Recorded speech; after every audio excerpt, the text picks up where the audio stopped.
বিসমিল্লাহির রহমানির রহিম। রাব্বি আউযু বিকা মিন হামাযাতিশ শায়াতিন ওয়া আউযু বিকা রাব্বি ইয়াহদুর। দেখছেন QM Quranic message YouTube channel. আপনাদের সকলকে সালাম জানাচ্ছি। সালামুন আলাইকুম। আজকের প্রসঙ্গ ইসলাম ধর্মের অনধিকার চর্চা আমরা যেভাবে করছি, গবেষণালব্ধ চিন্তামূলক বিষয়। আপনারা একটু মনোযোগ দিলে সঠিকভাবে বুঝতে পারবেন যে অনধিকার চর্চা করে আমরা কিভাবে পথভ্রষ্ট হচ্ছি। প্রথমেই আমি একটা উদাহরণ দিচ্ছি। বিভিন্ন অফিস, আদালত, বাড়ি এগুলিতে লেখা থাকে প্রবেশ নিষেধ।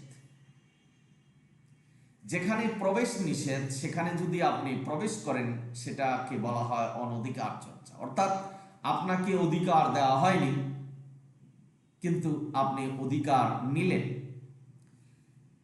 পৃথিবীর অনেক দেশ আছে যেখানে লেখা থাকবে প্রবেশ নিষেধ, সেখানে প্রবেশ করলে আপনি অ্যারেস্ট হবেন।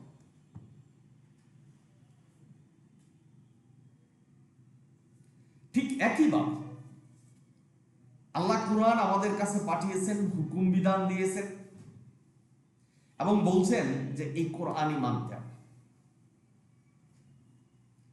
তাহলে আমরা কি করছি? এই কোরআনকে বাদ দিয়ে অনধিকার চর্চা করছি। অর্থাৎ আল্লাহ বলছেন কোরআন মানতে, অনেকে আছেন যারা কোরআন মানছেন না, হাদিস মানছেন এবং হাদিস মানাতে চেষ্টা করছেন। এটা হলো অনধিকার চর্চা। কিভাবে? আমি কোরআন থেকে আপনাদের রেফারেন্স দিচ্ছি। সূরা সূরা 21 নম্বর আয়াতে আল্লাহ বলছেন, আমি কাউকে অনুমতি দেইনি বিধান তৈরি করার। তাহলে কোরআনের সাথে সাংঘর্ষিক যে নির্দেশনা হাদিসের মধ্যে আছে সেগুলি যদি আপনি অনুসরণ করেন, মানেন এবং প্রচার করেন, সেটা হলো অনধিকার চর্চা। তো বাস্তব জীবনে অনধিকার চর্চা করলে আপনি জেল জরিমানা হতে পারে,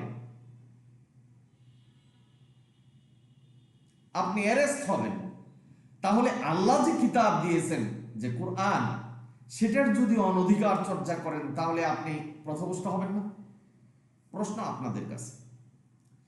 এই বিষয়গুলি কোরআনই যে একমাত্র মানতে হবে এটা আপনাদের বিভিন্নভাবে বোঝানোর জন্যই QM Quranic message YouTube channel সবসময় সচেষ্ট। ব্যাপারটা আপনারা যারা শুনছেন, আল্লাহ বলছেন যে এই কোরআনই হলো নির্দেশনা। সূরা বাকারার 2 নম্বর আয়াত পড়বেন। সূরা মুলকের 2 নম্বর আয়াতে বলছেন, আমরা পরীক্ষা দিচ্ছি এই দুনিয়াতে জান্নাতের জন্য, জান্নাতে যাওয়ার জন্য। সিলেবাসটা কি? কোরআন। আল্লাহ কোরআনে বলছেন যে কোরআন থেকে জিজ্ঞেস করা হবে। এখন অনধিকার চর্চা যদি আপনি কোরআনের করেন, যেমন আমাদের মোল্লারা বলছেন যে 3টা প্রশ্ন করা হবে কবরের মধ্যে, সেই প্রশ্নগুলি প্রকাশ করছেন যে এই প্রশ্ন করা হবে, অমান রাব্বুকা, অমা দিনুকা, অমা নবিয়ুকা, এই 3টা প্রশ্ন করা হবে। তা আল্লাহ তো এই ধরনের কোন প্রশ্ন করবেন বলে আমাদের নির্দেশনা দেয়নি। তাহলে আল্লাহ বলেনি কিন্তু আপনি বললেন, আপনি বিশ্বাস করালেন মানুষকে, আপনি প্রচার প্রসার করলেন, তাহলে আপনি কোরআনের অনধিকার চর্চা করলেন, আল্লাহর নির্দেশনার অনধিকার চর্চা করলেন। তার মানে আপনি পথভ্রষ্ট হলেন। এই দুনিয়াতে প্রবেশ নিষেধ যেখানে, সেখানে যদি প্রবেশ করেন, আপনি যদি অ্যারেস্ট হন বা আপনার বিচারের সম্মুখীন হতে হয়, তাহলে আল্লাহ যেখানে নিষেধ করেছেন যে এটা করো না, আপনি সেটা করছেন, তাহলে আপনি ক্ষতিগ্রস্ত না? আল্লাহ কি আপনাকে বিচার করবে না? এখানে তো আমি বলছি সূরা সূরার 21 নম্বর আয়াত যে আল্লাহ কাউকে অনুমতি দেয় নাই হুকুম বিধান তৈরি করার। এই কাউকে শব্দের অর্থ হলো সালামুন আলা মুহাম্মদ থেকে ধরে আদম পর্যন্ত যত নবী রাসূল আছে কেউই পাবে না আল্লাহর হুকুমের উপরে হুকুম দেওয়া বা অনধিকার চর্চা করা। আল্লাহ যেটা আমাদের অধিকার দেয়নি সেটাকে বলা বা করা। আল্লাহ বলছেন লা নুফাররিকু বাইনা আহাদিম মির রাসূল, কোন নবী রাসূলকে পার্থক্য করা যাবে না। এখন সালামুন আলা মুহাম্মদকে যদি আপনি বলেন যে উনি হলো সর্বশ্রেষ্ঠ নবী, নবীদের নবী, নবীদের সর্দার, উনি একমাত্র নবী যিনি আল্লাহর বিচারে সুপারিশ করে জান্নাত দিতে পারবেন, এবং অনধিকার চর্চা করে এই সূরা কাউসারে বলছেন যে এই কাউসার হলো এক পেয়ালা পানি, সেটা হাসুরের দিন সালামুন আলা মুহাম্মদ তার উম্মতদেরকে দিবেন, এবং এই যে ডিউরেশন অর্থাৎ হাসরের ময়দানে বিচারের যে সময়টা লাগবে কখনো তৃষ্ণার্ত হবে না। কোরআন কি এটা কথা বলছেন? তার মানে অনধিকার চর্চা করছেন, আল্লাহ যা অধিকার দেয়নি সেটাই আপনি করছেন। বা মানে আপনারা যারা শুনছেন, সুতরাং এই যে অনধিকার চর্চা অর্থাৎ ইসলাম ধর্ম কোরআন যেটা আল্লাহ পূর্ণাঙ্গ করেছেন সেটা আমাদের মানতে হবে। সেটা না মেনে বানিয়ে কিছু করা বা নতুন হুকুম বিধান সৃষ্টি করা, নবীর নামে মিথ্যা বলে এই বুখারী শরীফ মুসলিম শরীফকে চালানো, সকল কিছুই অনধিকার চর্চা। যারা বৃত্তের বাইরে কিছু চিন্তা করতে চাচ্ছেন, গবেষণা করতে চাচ্ছেন, তাদের জন্য আজকের ভিডিও সহায়ক হবে যে অনধিকার চর্চা করা যাবে না। আল্লাহ বলছেন যে এমন কথা প্রচার করবে না, এমন কথা প্রচার করা যাবে না যেটা আল্লাহ বলেন। কিন্তু আমাদের সমাজে এই ওয়াজ মাহফিল, মসজিদ এবং বিভিন্ন জায়গায় যা কোরআনে নেই তা প্রচার করছেন, তার মানে অনধিকার চর্চা করছেন, আল্লাহর উপরে কথা বলছেন, আল্লাহ যা অধিকার দেয় নাই সেটাই বলছেন। পৃথিবীর এমন কোন মানুষ আছে, এমন কোন মৌলানা মুন্সি আছে, সাধারণ মানুষ আছে যে কোরআনের একটা আয়াত দিয়ে দেখাতে পারবে যে আল্লাহ বলছেন কোরআনের বাইরে অন্য কিছু মানতে হবে এবং কোরআনের মতো করে মানতে হবে? আল্লাহ কি বলছেন যে হাদিস আসবে দুনিয়াতে, মানুষ কোরআনের ব্যাখ্যা করবে, সেটা তোমাদের মানতে হবে? যেটা কোরআনে নাই সেটা ব্যাখ্যা করবে? আমি আপনাদেরকে একটা কথা বলছি, যা কোরআনে নাই সেটা হাদিস কি করে ব্যাখ্যা করে? বাবা, আপনারা যারা শুনছেন আশা করি বুঝতে পারছেন। সুতরাং এই অনধিকার চর্চা মস্ত বড় অপরাধ এবং আপনাকে পথভ্রষ্ট করবে। এই অনধিকার চর্চা পথভ্রষ্টতা মানে আপনার ডেস্টিনেশন হবে জাহান্নাম। একটু চিন্তা গবেষণা করবেন, সমাজে এদিক ওদিক তাকিয়ে দেখবেন যে কে অনধিকার চর্চা করছে। কবরে আযাব হবে, সাপ বিচ্ছুতে কাটবে, গুর্জ মারা হবে, এই ধরনের নির্দেশনা কি কোরআন দিয়েছে? কেউ যদি কোরআনে পান যে নির্দেশনা কোরআন দিয়েছে আমাকে একটু জানাবেন, আমি উপকৃত হব। কিন্তু এই মানুষ অনধিকার চর্চা করে। এই সূরা সূরার 21 নম্বর আয়াত যেখানে আল্লাহ বলছেন আমি কাউকে অনুমতি দেইনি হুকুম বিধান তৈরি করার, মানুষ অনধিকার চর্চা করে হুকুম বিধান তৈরি করছেন, মানুষের কাছে প্রচার করছেন, মিথ্যা কথা বলছেন, যা আল্লাহ বলেনি তা মানুষকে বলছেন। বাবা, আপনারা যারা শুনছেন, এটা হলো অনধিকার চর্চা, অর্থাৎ আল্লাহ যা বলেনি সেটা বলা। আল্লাহ বলছেন কোরআনের একটা সীমাবদ্ধতা আছে, এই সীমার মধ্যে আমাদের থাকতে হবে। ক্ষণিকের জন্য আমরা এই দুনিয়াতে আছি। পৃথিবীতে এমন কোন লোক আছে যে সারা জীবন বেঁচে থাকবে? বা ছিল। নবী রাসূল যারা আছে সবাই মৃত্যুবরণ করেছে। আজকে আল্লাহর উপরে কথা বলছেন, আল্লাহ বলছেন প্রত্যেকটা জীবের মৃত্যু হবে, কিন্তু সালামুন আলা মুহাম্মদকে এখন বলছেন জিন্দা নবী, উনি কবরে জীবিত। এমন অনেক লোক আছে যারা বলছেন যে নবী কবরে জীবিত। আল্লাহ বলছেন যে সকলেরই মৃত্যু হবে। ইমাম মেহেদী আসবে, ঈসা নবী আসবেন, দাজ্জাল আসবেন, কোরআনে কি কোনো জায়গায় বলা হয়েছে? অথচ আল্লাহ বলছেন যে কোরআন পূর্ণাঙ্গ কিতাব। তার মানে এটা অনধিকার চর্চা।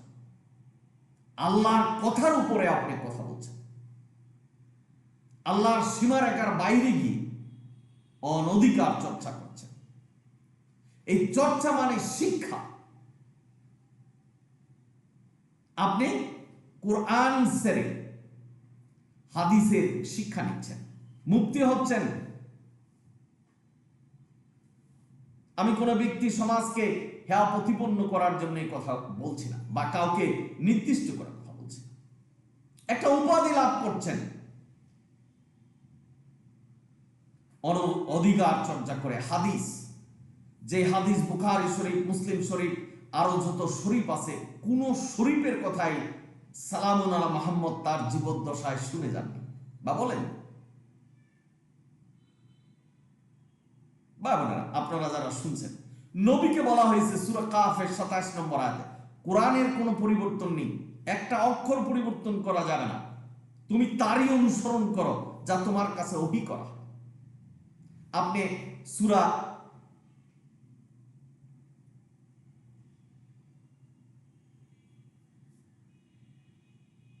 আরাফের 3 নম্বর আয়াত পড়ুন, সেখানে আমাদেরকেও বলা হয়েছে, এবং সৎকর্ম এবং বিশ্বাস আমাদেরকে জান্নাতে নেবে। সূরা মুহাম্মদের 2 নম্বর আয়াত, নবীর উপরে যা ওহী করা হয় সেটাই আমাদের অনুসরণ করতে বলছেন, তার মানে কোরআন।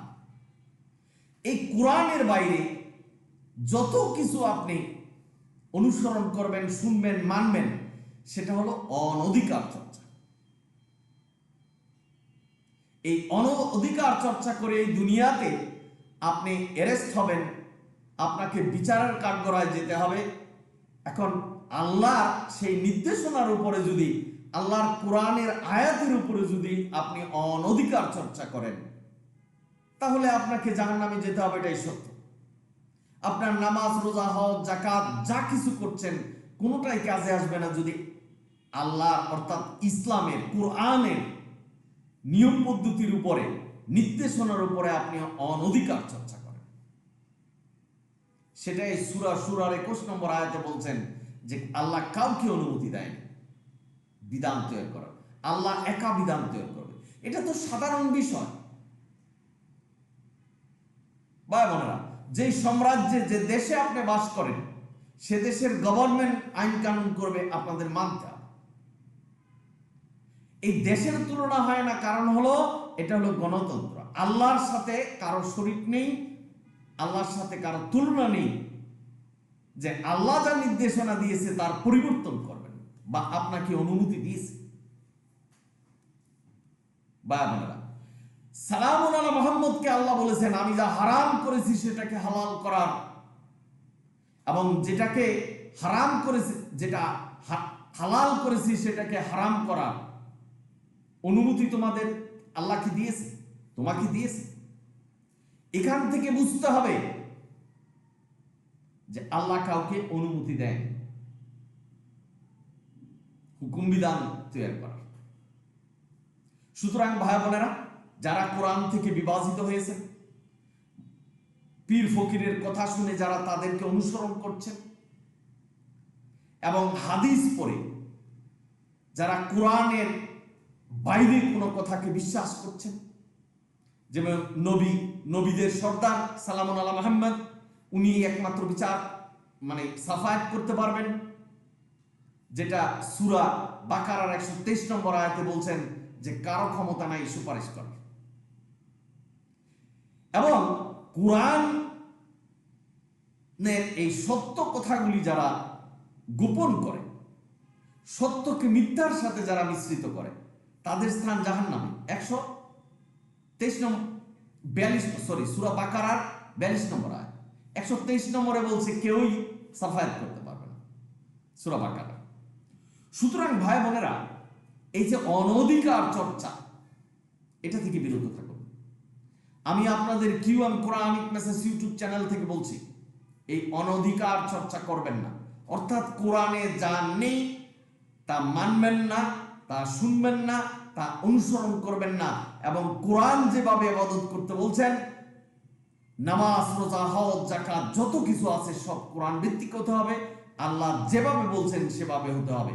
কারণ সূরা তওবার 36-37 নম্বর আয়াতে বলছেন, আল্লাহর নির্দেশনা সুপ্রতিষ্ঠিত, সুনির্ধারিত। সুতরাং আমরা এর পরিবর্তন করতে পারবো না, বর্ধিত করতে পারবো না, বাড়াতে পারবো না, এবং আল্লাহর হুকুম বিধানের সাথে কোনো হুকুম বিধানকে আনা যাবে না। আমি আজকে আপনাদেরকে বলছি, যারা এগুলি করছেন, কোরআনও মানছেন, পীর ফকির মানছেন এবং তাদের কিতাব মানছেন, বুখারী শরীফ, মুসলিম শরীফ মানছেন, যেটা কোরআনের সাথে সাংঘর্ষিক, নিজেকে পরিবর্তন করুন, ফিরে আসুন। তওবা শব্দের অর্থ হলো ফিরে আসা। আল্লাহর কাছে তওবা করুন, আল্লাহ ক্ষমা করে দেবেন। এই মেসেজ দিয়ে আজকে আমি শেষ করলাম। খুব গুরুত্বপূর্ণ বিষয় একটু চিন্তা করবেন। যদি ভিডিও ভালো লাগে সাবস্ক্রাইব এবং শেয়ার করবেন। অনিল হামদুলিল্লাহ রাব্বিল আলামিন। সালামু আলাইকুম।